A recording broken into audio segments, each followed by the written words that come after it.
এইভাবে পালং পনির রান্না করলে বন্ধুরা খেতে কিন্তু অসাধারণ লাগে। একবার হলেও বাড়িতে এই পালং পনির রেসিপিটি ট্রাই করার অনুরোধ রইল। নমস্কার বন্ধুরা, সুমিত্রা কিচেন অ্যান্ড ব্লগে সবাইকে স্বাগত জানিয়ে আজ আমি আপনাদের সঙ্গে শেয়ার করব পালং পনির।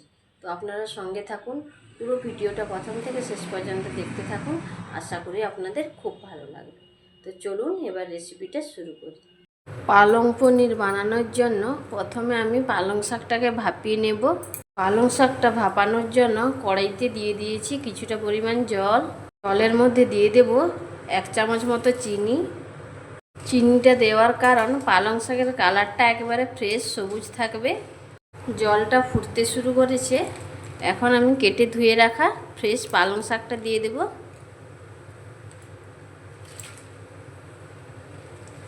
পালং শাকটাকে আমি 2 মিনিট মতো ভাপিয়ে নেব। উপর থেকে একটা ঢাকনা দিয়ে দিলাম। পালং শাকটাকে আমি 2 মিনিট মতো ভাপিয়ে নিয়েছি। একটা পাত্রে আমি ঠান্ডা জল নিয়েছি। এই গরম জল থেকে তুলে সঙ্গে সঙ্গে আমি ঠান্ডা জলে দিয়ে দেব।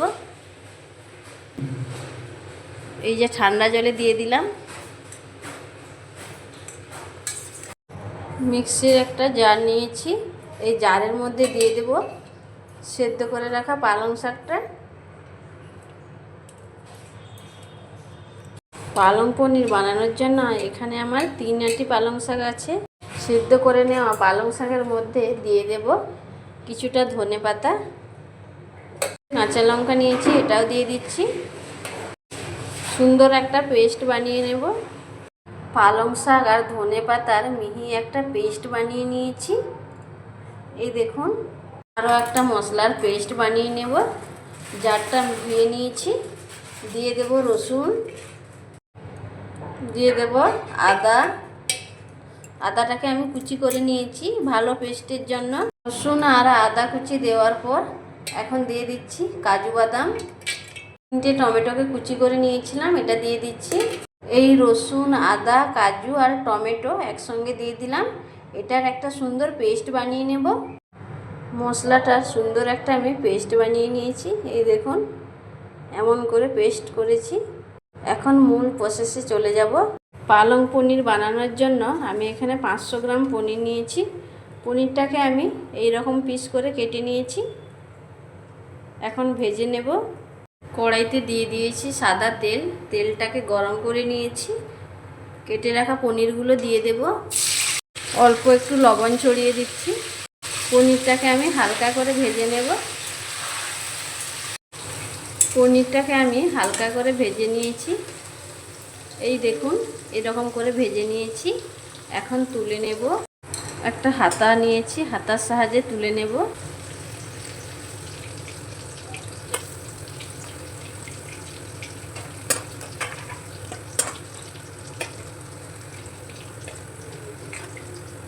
দেখুন, পনিরটাকে আমি এইভাবে ভেজে নিয়েছি। আমি বাকি পনিরগুলো একইভাবে ভেজে নেব।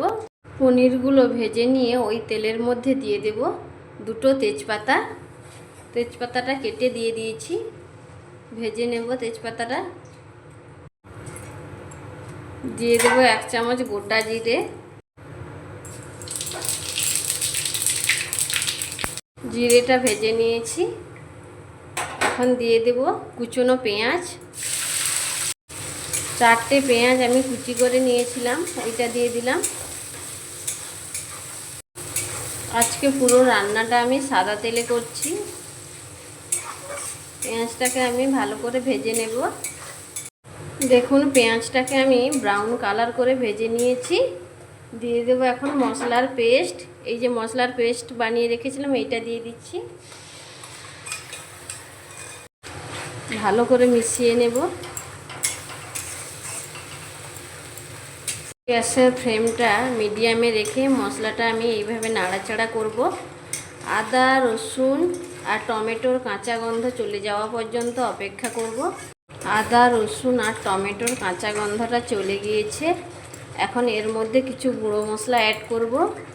দিচ্ছি 1/2 চামচ লাল লঙ্কার গুঁড়ো। দিয়ে দেব 1 চামচ মতো কাশ্মীরি লঙ্কার গুঁড়ো। দিয়ে দেব হাফ চামচের থেকেও কম হলুদ গুঁড়ো।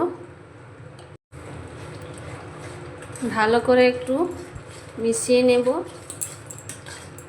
পালং পেস্টের মধ্যে কাঁচা লঙ্কা দেওয়া আছে, তাই আমি হাফ চামচ মতো লাল লঙ্কার গুঁড়ো দিলাম। আপনারা লাল লঙ্কার গুঁড়োটা স্কিপও করতে পারেন। লঙ্কা গুঁড়ো আর হলুদ গুঁড়ো দিয়ে আমি প্রায় 2 মিনিট মতো নাড়াচাড়া করে আরও কিছু মশলা এর সঙ্গে আমি অ্যাড করব। দিয়ে দেব 1 চামচ মতো ধনে গুঁড়ো, 1 চামচ দিয়ে দিচ্ছি গরম মশলা গুঁড়ো, 1 চামচ মতো কসুরি মেথি নিয়েছি, হাতে ঘষে এইভাবে দিয়ে দিচ্ছি। আপনারা কসুরি মেথিটা পাউডার বানিয়েও দিতে পারেন। গ্যাসের ফ্লেমটা লোতে রেখে ভালো করে মিশিয়ে নেব। ভালো করে মিশিয়ে নিয়েছি। গ্যাসের ফ্লেমটা লোতে রেখে 5 মিনিটের জন্য ঢাকা দিয়ে দিচ্ছি। 5 মিনিট পরে দেখুন ঢাকনাটা খুলে নিয়েছি।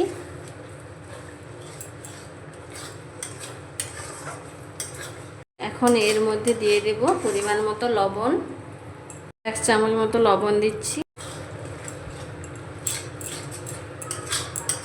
একটু টমেটোর পরিমাণটা বেশি দেওয়া আছে, তাই স্বাদের ব্যালেন্সটা ঠিক রাখার জন্য 1 চামচ মতো চিনি দিয়ে দিচ্ছি। ভালো করে মিশিয়ে নেব। দেখুন মশলাটা খুব সুন্দরভাবে কুক হয়ে গেছে। এই স্টেজে দিয়ে দেব পালং শাকের পেস্ট।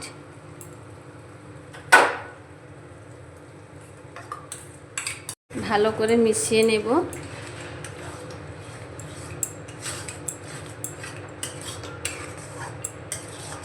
পালং পেস্ট দিয়ে ভালো করে মিশিয়ে নিয়েছি। এখন পালং পেস্ট যে রেখেছিলাম সেই বাটি ধুয়ে জলটা দিয়ে দিচ্ছি।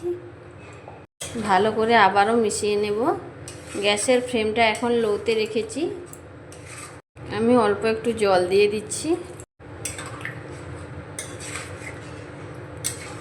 গ্যাসের ফ্লেমটা লো টু মিডিয়ামে রেখে আরও 5 মিনিটের জন্য আমি ঢাকা দিয়ে দিচ্ছি। 5 মিনিট পরে ফিরে এলাম। এখন ঢাকনাটা খুলে নেব। দেখুন ঢাকনাটা খুলে নিয়েছি। পালং শাকের কালারটা দেখুন অনেকটা চেঞ্জ হয়ে গেছে। আমি 5 মিনিট যে ঢাকা দিয়ে রেখেছিলাম, মাঝখানে একবার খুলে নেড়ে দিয়েছিলাম, নাহলে তলাতে বসে যেত।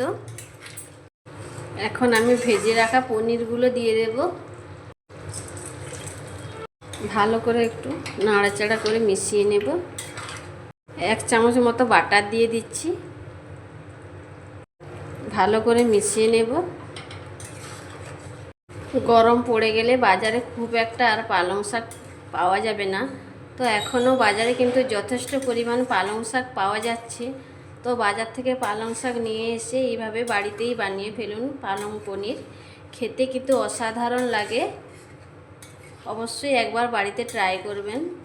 আজকের রেসিপি যদি ভালো লাগে লাইক, কমেন্ট, শেয়ার, সাবস্ক্রাইব করে পাশে থাকবেন। রেসিপিগুলো বন্ধুদের মধ্যে বেশি বেশি করে শেয়ার করবেন। নিত্য নতুন রেসিপি পেতে অবশ্যই চ্যানেলটিকে সাবস্ক্রাইব করে পাশে থাকবেন। পালং পনির একেবারে রেডি। আমি সার্ভ করে নিয়ে ফিরে আসছি। পালং পনির আমি একটা পাত্রের মধ্যে সার্ভ করে নিয়েছি। পালং পনিরটা কতটা সুন্দর হয়েছে দেখুন একবার। কালারটাও দারুণ এসেছে পালং পনিরের। অন্যদিন অন্য কোনো রেসিপি নিয়ে আবারও হাজির হব। সবাই সুস্থ থাকুন, ভালো থাকুন।